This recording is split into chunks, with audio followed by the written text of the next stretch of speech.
반갑습니다. 큐티인 가족 여러분, 오늘도 말씀 앞에 함께 서게 되어 너무 감사합니다. 오늘 본문은 공회 앞에 선 바울이 절망적인 상황에 놓였을 때 주님께서 그 곁에 서셔서 담대하라 라는 말씀을 하십니다. 어떤 두려움 속에서도 주님께서 함께 하시며 담대하라 하시는 그 음성을 듣는 복된 하루가 되시기를 바랍니다. 오늘 말씀은 사도행전 22장 30절부터 23장 11절까지입니다. 이튿날 천부장은 유대인들이 무슨 일로 그를 고발하는지 진상을 알고자 하여 그 결박을 풀고 명하여 제사장들과 온 공회를 모으고 바울을 데리고 내려가서 그들 앞에 세우니라. 바울이 공회를 주목하여 이르되, 여러분 형제들아, 오늘까지 나는 범사에 양심을 따라 하나님을 섬겼노라 하거늘 대제사장 아나니아가 바울 곁에 서 있는 사람들에게 그 입을 치라 명하니, 바울이 이르되, 회칠한 담이여, 하나님이 너를 치시리로다. 내가 나를 율법대로 심판한다고 앉아서 율법을 어기고 나를 치라 하느냐 하니, 곁에 선 사람들이 말하되, 하나님의 대제사장을 내가 욕하느냐?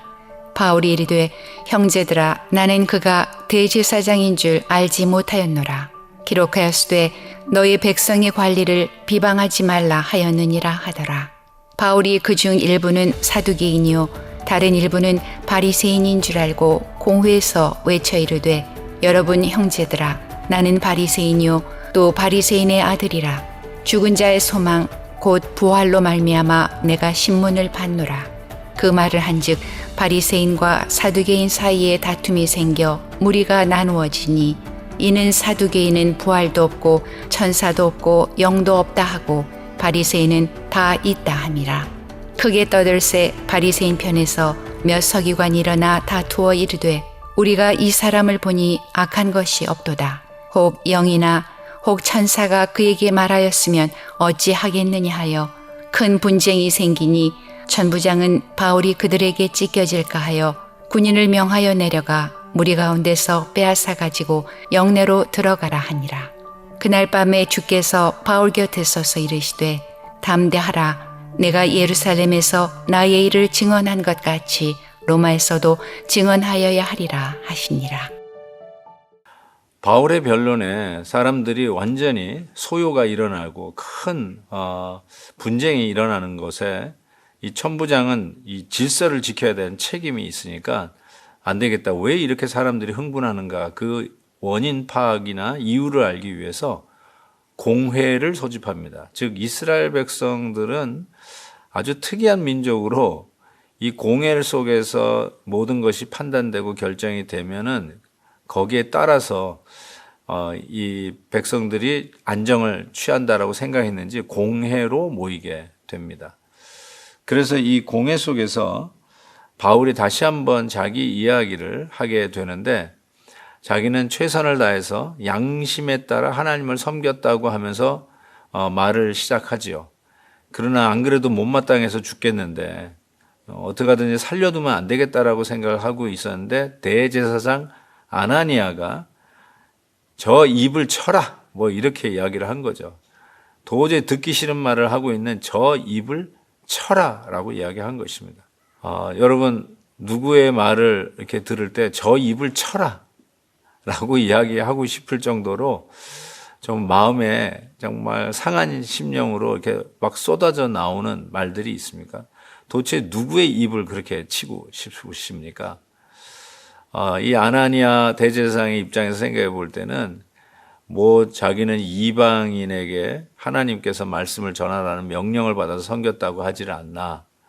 그러니 이 말씀을 알지 못하고 자기네들이 지키려고 했던 이런 기득권, 이스라엘 백성들에게 있어서는 가장 존경받는 이 제사장들, 우리가 가지고 있는 이 모든 편의를 빼앗아 가는 것 같으니까 그 사도 바울을 정말로 살려둬서는 안 되겠다 생각했는데 여전히 하는 말이 뭐라고요?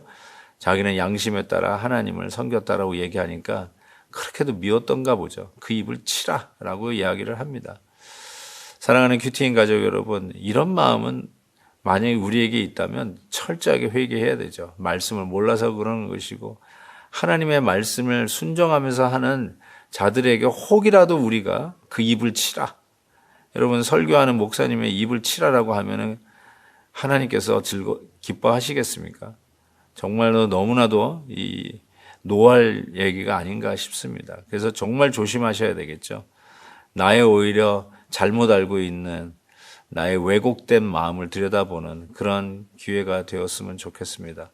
어쨌든 그 이야기를 들은 사도 바울이 네가 뭔데 내 입을 치라 말아 하느냐 하면서 뭐라고 얘기해요? 이 회칠한 담들이여 라고 얘기합니다. 여러분 그 팔레스타인 이스라엘에 가면요 담들이 다 이렇게 회칠을 해놨어요. 하얀 석회로 칠해서 깨끗하게 보이게 해놨는데 실은 겉은 하얘서 깨끗한 것 같지만 속은 뭐 오만 잡것들이 있는 것을 생각해 볼 때 넌 속은 썩었지요. 속은 완전히 타락했으면서 겉만 번지를 하다라는 말이죠. 이 회칠한 담이요. 뭐 회칠한 무덤이란 말도 있지 않습니까? 그런 의미에서 이야기했더니 이 대제사장이 얘기하는데 너 그런 얘기를 해서 어떡하냐니까 대제사장이었어? 사도 바울이 out of respect 그래도 대제사장이니까 존경심을 가지고 사과를 하고 취하를 하죠. 적어도 옛날에는 이런 겸허한 말도 있었구나. 어른을 대접하는 말이 있었구나. 그래도 그들의 그 지위를 명예를 존중하는 그 기본은 돼 있었구나. 사도 바울도 미안하다라고 하면서 사과를 하는 게 되는 모습을 보게 되는데 어쨌든 이러한 분쟁 속에서 더욱더 그냥 시끄러워지기 시작한 거죠. 좀 자초지종을 알고 정리를 해볼까 하고 공회를 소집했다가 천부장은 오히려 이것으로 인해서 더 큰 분쟁이 일어나니까 사도 바울이 로마 시민권자 아닙니까? 그러니까 그가 혹이라도 재판에 받기도 전에 어떤 피해를 당하거나 상처를 받으면 안 되니까 영내로 에스코트해서 데리고 들어가죠. 그날 밤 사도 바울은 얼마나 외로운 밤을 보냈을까 싶습니다. 주의 말씀을 증거하는 길이 만만치 않고 오히려 하나님의 명령에 순종하면서 가는 길에 여러 가지 장애물들이 그의 인생의 앞길에 가로놓여져 있었을 때 사도 바울은 아마 자꾸 하늘을 응시하면서 하나님 어찌하여 이런 일이 일어납니까? 한시가 바쁜데 복음을 하루라도 빨리 전하고 싶은데 그 안타까운 마음속에 하나님께서 길을 활짝활짝 열어주셔도 모자랄 판에 하나님께서 저를 이렇게 어렵게 만드십니까? 뭐 이방인들에게 가서 전하다가 어려운 거는 이해가 되더라도 어떻게 이 동족에 의해서 이렇게 어려움을 당합니까? 아마 참으로 외롭고 긴 밤을 보내지 않았을까 싶습니다. 그런데 그때 밤중에 주께서 옆에 나타나신 거죠. 그러면서 이렇게 위로하십니다. 담대하라. 저는 이 말씀에 사도 바울이 받았을 위로를 상상해 볼 때 얼마나 힘이 났을까. 주님께서 나 몰라라 하시는 분이 아니라 옆에 같이 서셔서 담대하라고 위로해 주셨던 주님의 말씀에 모든 신음과 외로움 다 잊어버리고 힘을 얻었을 거라고 생각합니다. 그러면서 뭐라고 말씀하시냐면 네가 이렇게 담대하게 예루살렘에서 나에 대해서 증언한 것 같이 로마에서도 즉 사도 바울의 꿈과 같은 내가 로마까지 땅끝 가서라도 복음 증거하겠다는 그 꿈의 현실 로마에서도 증언하게 될 것이다 라고 하면서 하나님께서 위로하십니다. 어쩌면 오늘 담대하게 말씀을 증거하는 사도 바울은 내일 복음을 증거하는 어떤 자격이 주어졌다고 할까요? 내일 우리가 꿈꾸는 비전을 이루는 그 근거가 되었다라고 이야기할 수 있습니다. 사랑하는 큐티 가족 여러분, 오늘도 힘을 냅시다. 담대하십시다. 내일의 우리 하나님이 오늘도 나를 붙잡아 사용해 주실 놀라운 은혜의 시간이 될 것을 믿습니다. 하나님 아버지 감사합니다.